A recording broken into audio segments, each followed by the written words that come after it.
Sabotage is not really a word we hear thrown around in modern day supercars racing. But in 2004, at the Oran Park Supercars event, team principal of Paul Wheel Racing, Keys Wheel, made some pretty big allegations. So what happened?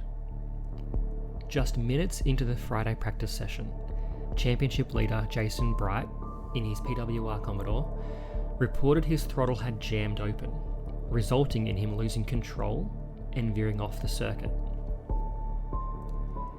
The team investigated this and stripped down the engine and discovered a plastic bag wrapped around one of the butterflies in a trumpet.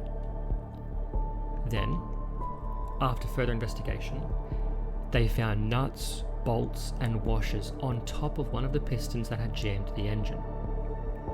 Keys Wheel was quoted as saying, "None of those bolts are used inside the engine bay. There's only one way that stuff can get into a trumpet, and that is to be put in there by someone."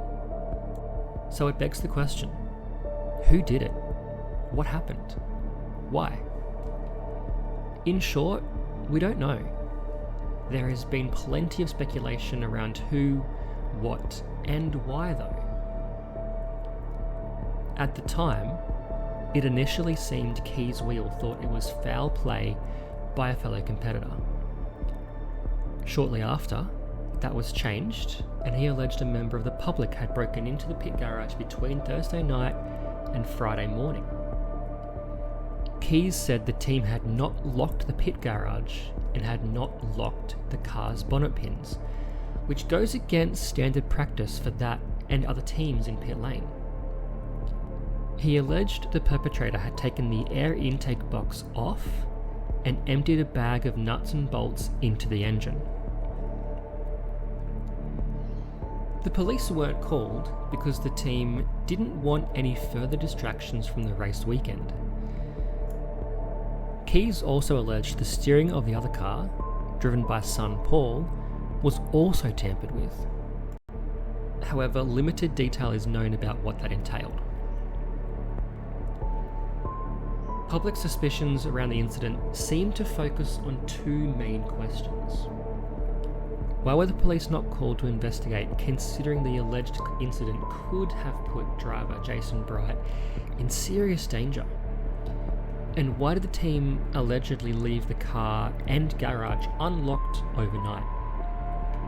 At the time, these cars cost over $250,000.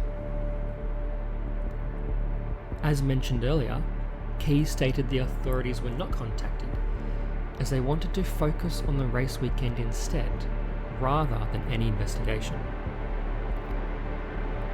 Regarding the second question, a seemingly plausible theory emerged not long after the incident.